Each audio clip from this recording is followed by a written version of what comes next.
السلام عليكم ورحمة الله وبركاته. اللهم صل وسلم وبارك على سيدنا محمد. أنا النهاردة هعمل لكم إن شاء الله اللي هي سمنة بصنم الغنم، بصنم اللهم صل على سيدنا محمد، الجمل أو اللية. بس للأسف المكونات ما اتصورتش. أنا هنا جبت كيلو من صنم الغنم، لو عايزة تجيبي لية عادي، ورحت حط عليه كوباية مية وسبته بيغلي كده زي ما انتم شايفين كده على النار. بس اول ما يبخر الميه دي هقول لكم هنعمل فيه ايه. هنا بعد ما الميه اتبخرت شويه زي ما انتم شايفين كده، هنزل عليها بكوبايه لبن. بسم الله الرحمن الرحيم.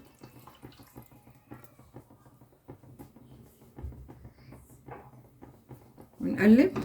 انا في المرحله دي موطيه عليها خالص، ونسيبها برضو مع نفسها شويه لحد ما يستوي واقول لكم هنعمل فيه ايه.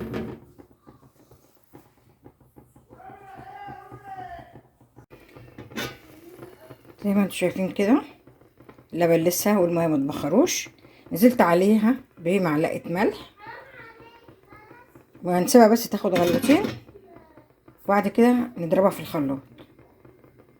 في المرحله دي كده خلاص هي كده استوت، نضربها في الخلاط وبعد كده رجعها تاني على النار.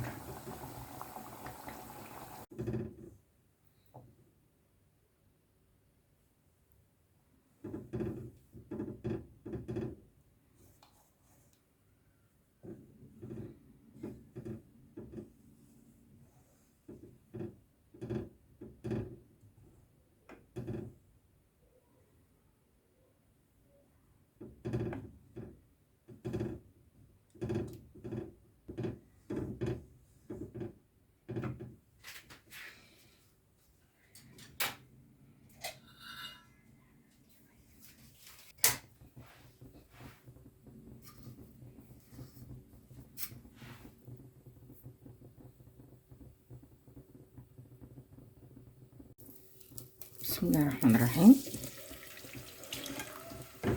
انت لازم تضربيها وهي دافيه علشان ما تجمدش منك في الخلاط. لازم تبقى دافيه وانت بتضربيها. انا موطيه العين، توطيها خالص على اهدى حاجه، وبعد شويه هنقلها في العين الصغيره دي واسيبها كده مع نفسها خالص لحد ما يتبخر الميه واللبن اللي فيها. ادي هنا بعد ما لونها بقى عامل كده داخل على الصفار شويه، استنى طبعا عليه شويه لما يغمق كمان، بس مش قوي عشان ما تتحرقش. انا حطاه على العين صغيره خالص. في المرحله دي هنزل بنص كوبايه زيت. بسم الله.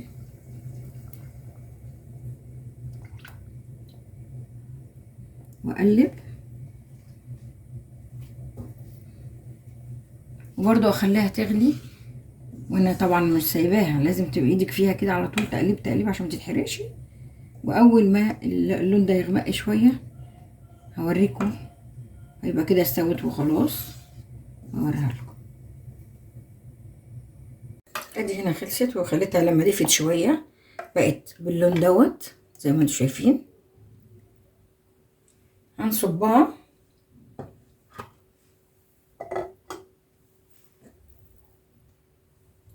بسم الله الرحمن الرحيم.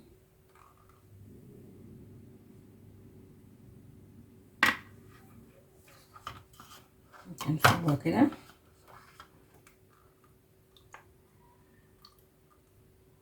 بسم الله.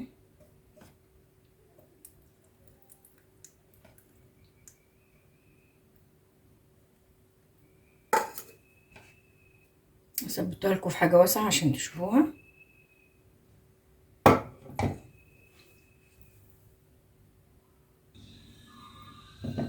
نكمل. بسم الله.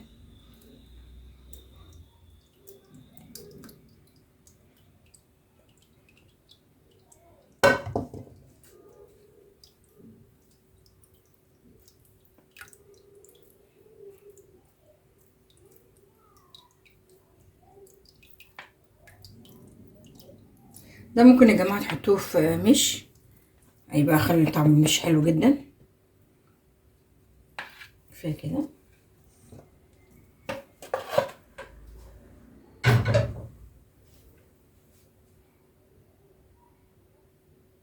وادي هنا يا جماعه لما صبيتها ان شاء الله اول ما تجمد اوريها لكم. هنا عملنا السمنه اهي، بسم الله ما شاء الله. لما جدت عامله ازاي،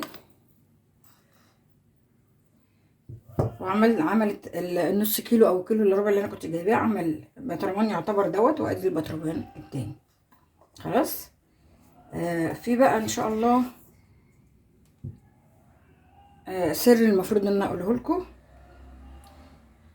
اولا دي مش سمنه بلدي ولا شبه السمنه البلدي، هي بيضه زيها مفيش مشكله ماشي، انما ولا ريحتها ولا طعمها زي السمنه البلدي.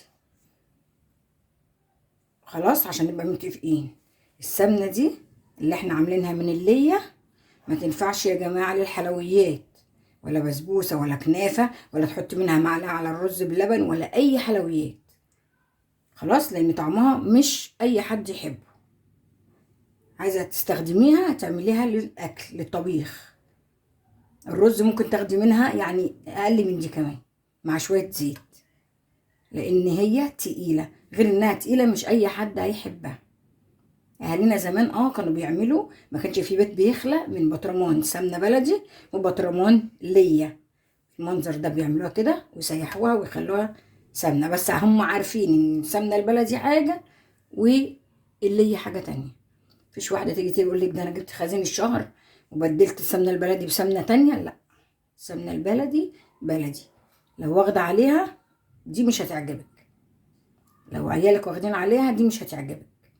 عايزه تجيبي هاتي من السمنه البلدي نص كيلو. ودي على فكره مش رخيصه، دي انا جايباها من اسبوعين كانت ب120 جنيه كيلو. اللي ب120 يا جماعه مش رخيصه. تيجي بقى واحده تقول لك هاتي خزين الشهر واعمليه بدل السمنه البلدي، ما تعملوش حاجه الا ما تجربوها في ربع كيلو.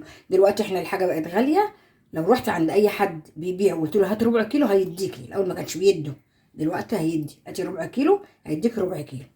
هاتي ربع كيلو ليا من اي جزار واغسليها كويس واعمليها زي ما انا عملتها كده، وشوفي عجبتك في الاكل كان بيها. ممكن تزودي زي ما انت عايزه بقى. ليه؟ يبقى احنا ما خسرناش حاجه. لو ما عجبكيش مش مشكله، ايه يعني بطرمان مش اشكال. انما لو تجيبي بقى 10 كيلو و5 كيلو تقولوا خزين السنه مش خزين السنه، يا جماعه جربوا في حاجه قليله الاول. ودي كانت نصيحتي ليكم، والله على ما اقوله شهيد. والسلام عليكم ورحمه الله وبركاته. لو عجبكم الفيديو يا ريت ما تنسوش لايك وشير وسبسكرايب وتفعلوا الجرس عشان يوصلكم كل جديد. والسلام عليكم ورحمه الله وبركاته. السلام عليكم ورحمه الله وبركاته. اللهم صل وسلم وبارك على سيدنا محمد. ان شاء الله هعمل لكم اللي هي سياحه عشان تبقى سمنه ان شاء الله.